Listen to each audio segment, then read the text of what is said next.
Good morning. या topic म्हणजे one D प्रॉब्लेमचे म्हणजे व्हायब्रेशनचे जे काही रिमेनिंग क्वेश्चन्स राहिले असतील त्यात आपल्याला काय करायचे बघायचे. आज आपण वन डी चे प्रॉब्लेम संपून नेक्स्ट लेक्चर पासून आपण टू डी व्हायब्रेशन स्टार्ट करणार आहे. सो वन डी चा नेक्स्ट क्वेश्चन बघा. A body of mass 20 kg is suspended from a spring which deflects 20 mm under this load. Calculate the frequency of free vibration. Problem मध्ये मास दिले आणि spring एक सांगितले आणि त्याच्यावरती आपण काय केले 20 mm चा डिफ्लेक्शन आहे. ओके, मग हा जो प्रॉब्लेम आहे जर आपल्याला सॉल्व्ह करायचा असेल तर बघा काय केलेले स्प्रिंग मास सिस्टीम दिले आणि त्या स्प्रिंग मास सिस्टीम मध्ये आपल्याला स्प्रिंग मास सिस्टीम दाखवतो. स्प्रिंग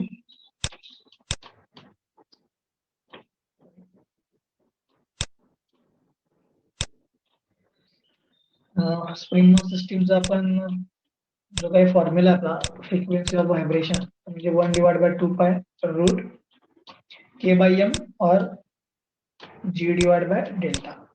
ओके, या प्रॉब्लेम मध्ये आपल्याला डेल्टाची किंमत दिली आहे. So 1/2π g gravitational acceleration. So gravitational acceleration is 9.81. So it is 9.81. So when you are going to put the gravitational acceleration as 9.81, म्हणजे त्याची व्हॅल्यू तुम्ही मीटर पर सेकंड स्क्वेअर मध्ये पुट करताय त्यावेळेला डेल्टा म्हणजे डिफ्लेक्शनची व्हॅल्यू पण तुम्हाला मीटर मध्ये पुट करायला पाहिजे. सो आपल्याला त्यांना जी दिलेली व्हॅल्यू आहे ती 20 आहे आणि दॅट 20 mm आहे. म्हणजे मला काय करायला पाहिजे into 10⁻⁻3. Okay, so when you are going to put the 10⁻⁻3, it is going to convert into meters. Okay, याचं जे काही आन्सर येईल दॅट आन्सर जे आन्सर असेल ते म्हणजे असणार तुमचं फ्रिक्वेन्सी ऑफ व्हायब्रेशन. ओके, म्हणजे काय असणार तुमचं फ्रिक्वेन्सी ऑफ व्हायब्रेशन. त्यामुळे याचं जे आन्सर आहे ते पुट केल्यानंतर तुमचा आन्सर येणार आहे 3.5. Okay, and that is 3.5 hertz. 1/2π √ k/m or √ g/delta.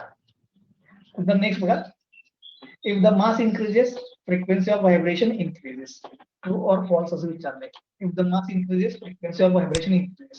फ्रिक्वेन्सीचा फॉर्म्युला आहे 1/2π √ k/m √ हा फ्रिक्वेन्सीचा फॉर्म्युला आहे. सो याच्यामध्ये त्यानं काय म्हटले, इफ मास इन्क्रीजेस म्हणजे मास जर वाढलं तर फ्रिक्वेन्सी ऑफ व्हायब्रेशन वाढेल का कमी होईल. बघा, mass and frequency are inversely proportional. बरोबर आहे, हा एकमेकाला इनव्हर्सली प्रोपोर्शनल. म्हणजे मास जर वाढलं तर फ्रिक्वेन्सी कमी व्हायला पाहिजे किंवा उलट मास जर कमी झालं तर फ्रिक्वेन्सी वाढायला पाहिजे. ओके, त्यामुळे आपलं जे आन्सर असणार आहे ते इनव्हर्सली प्रोपोर्शनल असणार आहे. पुन्हा स्टेटमेंट मध्ये या, if the mass increases frequency of vibration increases. नाही, हे दोन्ही एकमेकाला काय इनव्हर्सली प्रोपोर्शनल. त्यामुळे आन्सर काय false. Okay, this is the false answer. Next बघा 68 नंबरचा question, vibration isolation and transmissibility. Vibration isolation and transmissibility काय म्हटले बघा. First question, which of the following system produces the vibration in the foundation. यातली कोणती system आहे जी vibrations फाउंडेशनला transmit करते. ठीक आहे, मी जर असं मुद्दा म्हणून एक फिगर इथे ड्रॉ करून तुम्हाला दाखवतो जे आपण डेरिव्हेशनच्या वेळेला बैठेली. ठीक आहे, हा समजा तुमचं फाउंडेशन आहे. Suppose this is the foundation. आता या फाउंडेशन वरती तुम्ही तुमची मेकॅनिकल सिस्टीम लावणार. आता मेकॅनिकल सिस्टीम आपण काय कन्सिडर करतो की टोटल 3 एलिमेंटचे आहे. बरोबर, कुठले कुठले, एक मास असणार, ठीक आहे, त्याच्यानंतर एक स्प्रिंग असणार आणि नंतर एक डॅम्पर असणार. ओके, मग ही 3 मेकॅनिकल सिस्टीमची जर तुम्ही कन्सिडर केली तर याच्यामध्ये बघा फोर्स ट्रान्समिट होत आहे. समजा याची डिस्प्लेसमेंट झाली y, याची डिस्प्लेसमेंट झाली समजा y, तर काय होतात हे व्हायब्रेशन्स जे काही या सपोर्टचे ते थ्रू स्प्रिंग आणि डॅम्पर या मासला ट्रान्समिट होतात. मासचे डिस्प्लेसमेंट मी घेतो x, किंवा उलट तुम्ही म्हणू शकताय जर समजा सिस्टीम व्हायब्रेट व्हायला लागले म्हणजे तुमचे ओरिजिनल व्हायब्रेशन ही मेन सिस्टीम मध्ये आहे x, तर त्या थ्रू डॅम्पर आणि मास या दोघांच्या थ्रू कुठे ट्रान्समिट होणार इन द सपोर्ट. म्हणजे जे काही व्हायब्रेशन ट्रान्समिट होणार आहे ते थ्रू काय असणार आहे स्प्रिंग अँड डॅम्पर. ठीक आहे, ज्यामुळे तुम्ही इथं स्प्रिंग अँड डॅम्पर बसवला याचा अर्थ ते व्हायब्रेशन डॅम्प करतील सुद्धा because by applying the opposing forces, पण त्यातनं तुमच्या दुसरी कुठली सिस्टीमला ते कनेक्टेड असतील तिकडे ते व्हायब्रेशन ट्रान्समिट पण करतील. ठीक आहे. आता स्टेटमेंट बघा, which of the following system produces the vibration. ठीक आहे. आता हे सांगितलं मी मास आणि डॅम्पर बद्दल की जे एकमेकाला व्हायब्रेशन ट्रान्समिट करतील. आता याच्यामध्ये व्हायब्रेशन कुठनं जनरेट होणार असं विचारले. आता व्हायब्रेशन कुठनं जनरेट होणार त्यावेळेला बघा, आपण समजा एखादा कुठला तरी एक रोटेटिंग एलिमेंट घ्या एखाद्या सिस्टीमचा, समजा हे मास EM आहे आणि याच्यामध्ये एक रोटेटिंग एलिमेंट आहे, हे छोटं मास आहे, हे या सर रोटेट व्हायला लागले.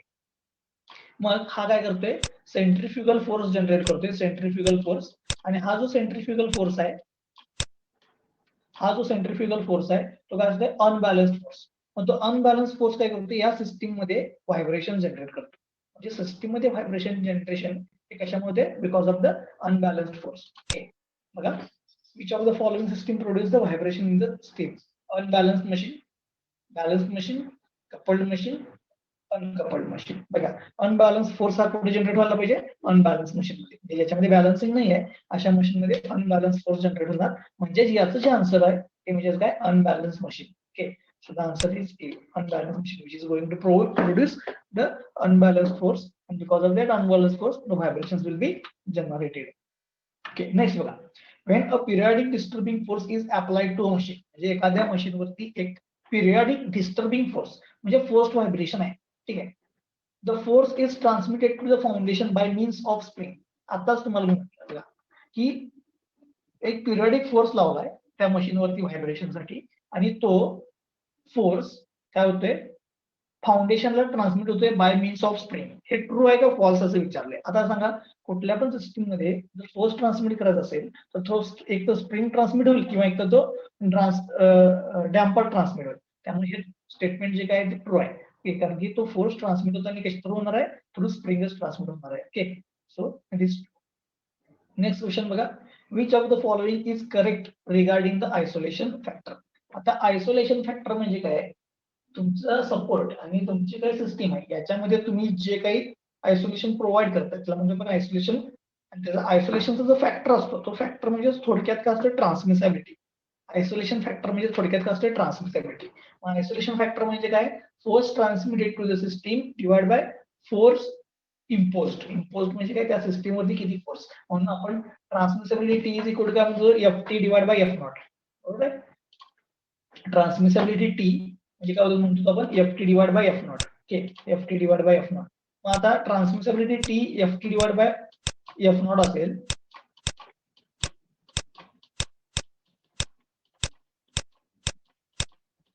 म्हणजे force transmitted on the system divide by force imposed. ठीक आहे. आता आयसोलेशन फॅक्टर मध्ये काय होते, आयसोलेशन फॅक्टर मध्ये सिस्टीमला फोर्स किती ट्रान्समिट झाला आणि ओरिजिनल सिस्टीम किती फोर्स आहे. म्हणजे थोडक्यात ट्रान्समिसिबिलिटी जी आहे तीच म्हणजे काय असते बघा, आयसोलेशन फॅक्टर. म्हणजे त्या दोन्ही व्हॅल्यू काय असतात, ऑलमोस्ट सेम असतात. ठीक आहे. मग आता which of the following is correct regarding the isolation factor. Isolation factor म्हणजे काय बघा, ट्रान्समिसिबिलिटी आहे. हे दोन्ही फोर्स आहेत. Force we are going to measure in newton. दोन्ही न्यूटन मध्ये म्हणजे कॅन्सल होणार न्यूटन. म्हणजे ट्रान्समिसिबिलिटीचं युनिट काय आलं बघा ना, 1. तसंच जर तुम्ही याचं युनिट कन्सिडर केलं याच्यामध्ये आयसोलेशन फॅक्टर मध्ये, त्यावेळेला force unit Newton, force unit Newton, unit cancel होणार. म्हणजे ती युनिटलेस क्वांटिटी आहे. ठीक आहे, युनिटलेस क्वांटिटी. आणि युनिटलेस क्वांटिटी म्हणजे काय, it is the dimensionless quantity. It is the dimensionless quantity. So isolation factor म्हणजे सुद्धा काय बघा, एक डायमेन्शनलेस क्वांटिटी आहे. So the answer is A. Next बा 71, which of the following is a type of transmitted force to the foundation. यातला असा कुठला फोर्स आहे की जो ट्रान्समिटेड फोर्स आहे टू द फाउंडेशन. आता यात बघा, torsional force, tensile force, undamping force and damping force. बघा, मी मगाशी जी फिगर ड्रॉ केलेली ती पुन्हा एकदा मी मुद्दाम ड्रॉ करतोय. त्या फिगर मध्ये समजा ही स्प्रिंग आहे, हा तुमचा समजा डॅम्पर आहे आणि हा समजा तुमचा खाली सपोर्ट आहे. आणि इथं जर मास असेल, समजा ही तुमची सिस्टीम जर व्हायब्रेट व्हायला लागली, की सिस्टीम तुमची काय व्हायला लागली, व्हायब्रेट व्हायला लागली, तर व्हायब्रेट होताना काय होणार, जो फोर्स ट्रान्समिट होणार आहे तो एक तर थ्रू स्प्रिंग होईल किंवा एक तर थ्रू डॅम्पर होईल. एक तर थ्रू स्प्रिंग किंवा एक तर थ्रू डॅम्पर. समजा थ्रू डॅम्पर झाला तर तो काय असायला पाहिजे पहा, damping force. The force will be transmitted, the foundation will be the damping force. Tensile, torsional आणि डॅम्प होणार नाही का, त्याने तर स्प्रिंग आहे म्हणजे एक तर स्प्रिंग फोर्स ट्रान्समिट होईल किंवा एक तर डॅम्पर म्हणजे डॅम्पिंग फोर्स ट्रान्समिट होईल. The answer is A. Okay, so that is the damping force is transmitted. Next बघा, if the damper is not provided in the system, is in resonance, which of the following is correct isolation factor? आता isolation factor म्हणजेच काय आहे की F divide by F not, बरोबर, F divide by F not म्हणजे ट्रान्समिसिबिलिटी. आणि त्या ट्रान्समिसिबिलिटी ही normally आपण त्या फॉर्म्युल्यामध्ये जर बघितलं तर ओमेगा बाय ओमेगा एन ही नेहमी किंमत असते बघा, 1 minus omega by omega N. आता ती जी किंमत आहे त्यालाच बघा आपण काय म्हणतो माहिती आहे, आयसोलेशन फॅक्टर. आयसोलेशन फॅक्टरचा फॉर्म्युला काय, 1 divide by 1 minus omega by omega N. Okay, आता हा फॉर्म्युला लिहितो मी आयसोलेशन फॅक्टरचा, 1 minus 1 divide by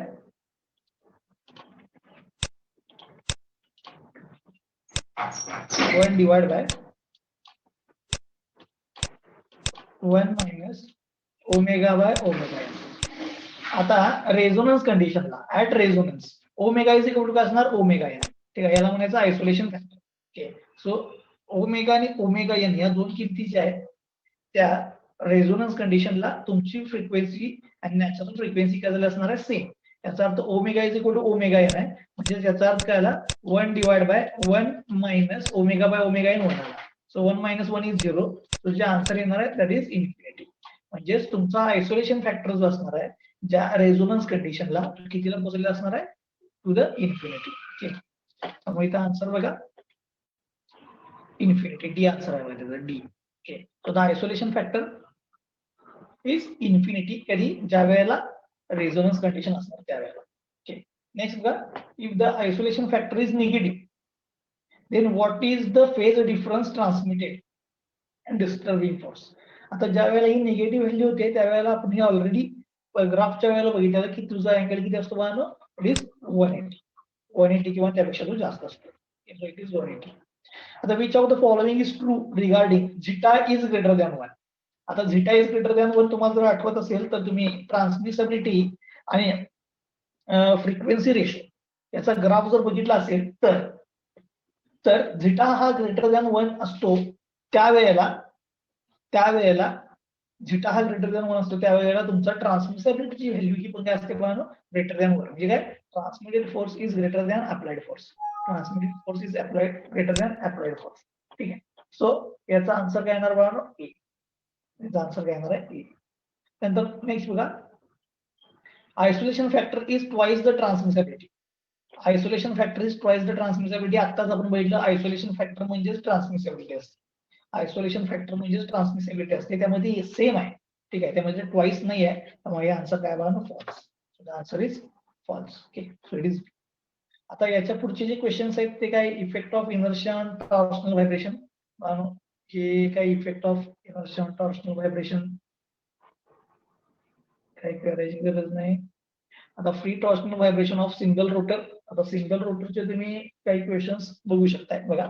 which of the following relation is correct regarding the free torsional vibration of single rotor system? It is independent of modulus of rigidity, depend on mass moment of inertia. Okay, तर depend on काय, मास moment of inertia. का, कारण की कुठल्याही torsional system मध्ये त्याची frequency of vibration ही कशावरती डिपेंड असते, मासच्या ऐवजी टॉर्शनल मध्ये घेणार आहे mass moment of inertia. So it depends upon the mass moment of inertia. Answer is C.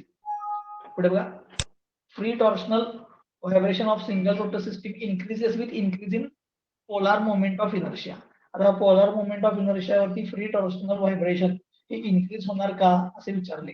आता पोलार मोमेंट ऑफ इनर्शिया म्हणजे का बघा, मी थोडस काय करतो, फ्री टॉर्शनल व्हायब्रेशनला जातो, त्याचं आपण एक स्टेटमेंट हे करूया आणि मग सॉल्व्ह करूया. बघा, frequency of vibration for torsional पाहिजे म्हणा, फॉर टॉर्शनल सिस्टीम नॉर्मली आपला जो फॉर्म्युला आहे तो 1 divide by 2 pi root K bye F हा आपला नॉर्मल फॉर्म्युला आहे फॉर एनी लिनियर सिस्टीम. हाच मी टॉर्शनलला कन्वर्ट करतो, 1 डिवाइड बाय 2 पाय. टॉर्शनलला जर कन्वर्ट केला तर काय येणार बघा, इथं रूट आय मासच्या ऐवजी काय येणार, आय सॉरी केच्या ऐवजी काय येणार, केच राहणार. ए म्हणजे स्टिफनेस आहे, डिवाइड बाय मासच्या ऐवजी काय येणार, आय. Okay, so I. आता इथं बघा 1 divide by 2 pi root K bye I. मग आता याच्यामध्ये फ्रिक्वेन्सी ऑफ व्हायब्रेशन बघा ही मोमेंट ऑफ इनर्शियावरती डिपेंड आहे, जो अगोदरचा क्वेश्चन होता. आता मी या क्वेश्चन मध्ये इथं के वरती येतो, के म्हणजे स्टिफनेस. आता टॉर्शनलची स्टिफनेस पाहिजे मला, टॉर्शनलची stiffness. Okay, so F is directly proportional to K, एवढं लक्षात ठेवा. F is directly proportional to काय, के. आता एफ जर डायरेक्टली प्रोपोर्शनल टू के असेल तर मला काय करायचं आहे की कुठल्या पण टॉर्शनल सिस्टीम साठीचा के शोधायचा आहे. तो टॉर्शनचा फॉर्म्युला लिहितो, T divide by J, J म्हणजे polar moment of inertia, is equal to G theta divide by L, G theta divide by L. मग आता थिटाला इकडे घ्या, जीला तिकडे घ्या. So T by theta is equal to G J by L. आता टी बाय थिटा म्हणजेच काय आलंय, टी बाय थिटा म्हणजेच काय आलाय, फोर्स डिवाइड बाय डिस्प्लेसमेंट म्हणजे काय आला तुमचा के. ठीक आहे. मग आता जो फॉर्म्युला आला होता आपला एफ एन चा, तो इथे लिहितो. एफ एन चा फॉर्म्युला काय आला होता बघा, 1 divide by 2 pi root K divide by M च्या ऐवजी काय आला होता I.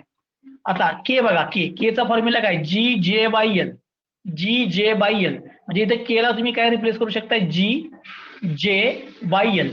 So frequency is directly proportional to काय आलं, जे. इथे जी जे बाय एल टाकलं तर frequency is directly proportional to काय आला, जे. जे म्हणजे काय, polar moment of inertia. So the frequency is directly proportional to काय आलाय, जे. आता क्वेश्चन मध्ये जावा बघा. Free torsional vibration of single rotor system increases with increase in polar moment of inertia. Okay, increases with increase in polar moment of inertia म्हणजे polar moment of inertia वाढला तर तो वाढायला पाहिजे आणि डायरेक्टली प्रोपोर्शनल आलाय. याचा आन्सर ट्रू आहे. इथे चुकून बघावं ते काय कडले बी पडले, पण ऍक्च्युली इथे डायरेक्टली प्रोपोर्शनल आहे. डायरेक्टली प्रोपोर्शनल आहे म्हणजे ते वाढायला पाहिजे. ठीक आहे, increases with increase in polar moment of inertia वाढायला पाहिजे. ओके, नेक्स्ट बघा. If the polar moment of inertia is increased to 4 times, then the effect on the free torsional vibration of single motor system. काय करायचं आहे, polar moment of inertia 4 times नी वाढवायचा आहे. तर टॉर्शनल व्हायब्रेशन कितीनं वाढतील काय डिक्रीज होतील असं विचारले. मी इथे येतो परत. आता पोलार मोमेंट ऑफ इनर्शिया म्हणजे जे ची किंमत 4 टाइम्स करायची आहे. ठीक आहे, म्हणून मी इथं जर किमती लिहितो बघा, 1 डिवाइड बाय 2 पाय, मी के ची किंमत इथं पुट करतो. के ची किंमत काय, जी जे बाय, आता बघा हा एल इथं घेतो आणि हा आय आहे असं ठेवतो. हा तुमचा फॉर्म्युला आला. आता याच्यामध्ये या जे ची किंमत 4 टाइम्स करा म्हणजे इथं 4 आला. So root of 4, root of 4, root of 4 म्हणजे किती येणार, 2. म्हणजे ही किंमत काय झाली, ट्वाइस झाली बघा. ही किंमत काय झाली बघा, ट्वाइस झाली. म्हणजे एफ एन ची किंमत ही ट्वाइस झाली, ट्वाइस. ठीक आहे, त्यामुळे जे तुमचा आन्सर असेल, जे आन्सर असेल तर increases by 2 times, increases by 2 times. Okay, हे त्याचं काय आन्सर आहे. So it is increase by 2 times. Same आता परत आणि काय विचारले बघा, if the mass moment of inertia is increase to 4 times. आता mass moment of inertia 4 times ने वाढवायचा आहे. Then what is the effect. पुन्हा मी तिथे जातो, इथं या. हा तुमचा आता फॉर्म्युला आहे बघा. हा तुमचा फॉर्म्युला आहे टॉर्शनल व्हायब्रेशनचा. यात इथं मास मोमेंट ऑफ इनर्शिया आय आहे बघा, हा I, mass moment of inertia I. आता हा एफ एन हा आय 4 टाइम्स न वाढवायचा म्हणजे इथं 4 आय येणार, 4 आय. आता या 4 चा रूट म्हणजे किती येणार बघा, 2. म्हणजे डिवाइड बायला किती आला, 2. म्हणजेच डिवाइड बायला 2 आला, याचा अर्थ तुमची फ्रिक्वेन्सी काय झाली, हाफ झाली. फ्रिक्वेन्सी काय झाली, हाफ. डिवाइड बायला 2 आला याचा अर्थ फ्रिक्वेन्सी हाफ झाली. So it is decreases by 2 times. It is decreases by 2 times. तो आन्सर इज डी.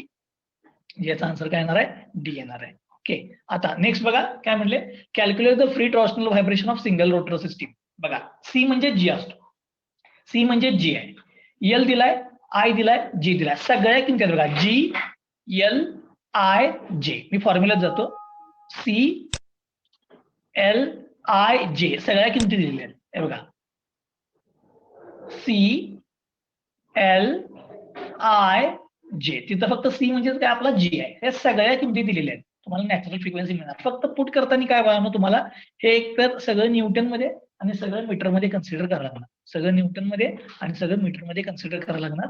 इथं बघा हा गिगा आहे, गिगा म्हणजे 10⁹ गीगा म्हणजे 10⁹ घ्यायचा. हा मीटर मध्येच आहे, हा ऑलरेडी मीटर मध्येच आहे, हा पण मीटर मध्येच आहे. ठीक आहे, त्यामुळे तुम्हाला डायरेक्ट आन्सर मिळेल जे काही येईल ते. ठीक आहे, इथे व्हॅल्यूज पुट केला की तुम्हाला आन्सर मिळेल. आता नेक्स्ट क्वेश्चन बघा 89. If the length inertia is decreased to 9 times, then what will be effect on the torsional vibration? आता लेंथ काय केली, डिक्रीज करायची 9 टाइम्सनी, लेंथ 9 टाइम्सनी डिक्रीज करायची. ठीक आहे, मी फॉर्म्युल्यात जातो बघा जरासं. काय करायचं, इथं 9 टाइमनी डिक्रीज करायचे, याचा अर्थ काय 1 डिवाइड बाय 9 येणार, बरोबर, एल डिवाइड बाय 9. आता डिनॉमिनेटरचा डिनॉमिनेटर म्हणजे ते न्यूमरेटर वर जाणार, एल डिवाइड बाय 9 केलं इथं डिवाइड बाय 9, तर ते न्यूमरेटरला जाईल, इथं 9 येईल 9. सो रूट ऑफ 9 म्हणजे काय झालं 3 टाइम्स, म्हणजे फ्रिक्वेन्सी ही 3 टाइम्स वाढली, फ्रिक्वेन्सी 3 टाइम्स वाढली. सो आन्सर काय, इन्क्रीजेस बाय 3 टाइम्स, आन्सर काय आला पाहिजे A. So the answer is A, it is increase by 3 times. आता सेम परत पुढे काय दिलं बघा, सी दिलाय, एल आय आणि फ्रिक्वेन्सी दिल्या. आता इथे फ्रिक्वेन्सी दिल्या आणि पोलार मोमेंट ऑफ इनर्शिया विचारलाय, सगळ्या किमती दिलेल्या आहेत. ठीक आहे, सो फॉर्म्युल्यामध्ये जातो, फ्रिक्वेन्सी दिल्या, जी दिलाय, एल दिलाय, आय दिलाय आणि जे किती आहे असं विचारले. काय फॉर्म्युल्यामध्ये किंमत टाकली की तुम्हाला काय मिळते बघा, डायरेक्ट तुमचं आन्सर मिळेल. ठीक आहे, डायरेक्ट तुमचं आन्सर मिळेल. ओके, त्यावरून ती किंमत टाकून तुम्हाला आन्सर मिळेल. आता पुढे बघा, if the radius of gyration increases then torsional free vibration increases. आता हे विचारले, रेडियस ऑफ गायरेशन जर वाढवला तर टॉर्शनल व्हायब्रेशन वाढतील का कमी होतील, ट्रू फॉल्स. बघा आता मी पुन्हा त्याच स्टेटमेंटला जातो, इथं आय आहे बघा, मी आयचा फॉर्म्युला लिहितो 1 डिवाइड बाय 2 पाय, हा तसाच ठेवतो, route G J by L. आता आय म्हणजे काय असतं, एम के स्क्वेअर, आय म्हणजे काय असतं बघा, एम के स्क्वेअर, बरोबर, mass moment of inertia M K square. So इथं आला नॅचरल फ्रिक्वेन्सी. आता इथं के आला बघा, के आहे का, के. मग तुम्हाला पाहिजे असेल तर तुम्ही काय करा, हा के स्क्वेअर या रूटच्या बाहेर घ्या, के स्क्वेअर रूटच्या बाहेर घ्या, म्हणजे रूट मधनं बाहेर आला तर तो के येणार, म्हणजे इथं के येणार बघा, इथं के के. सो 1 डिवाइड बाय 2 पाय के येणार, 1 डिवाइड बाय 2 पाय के.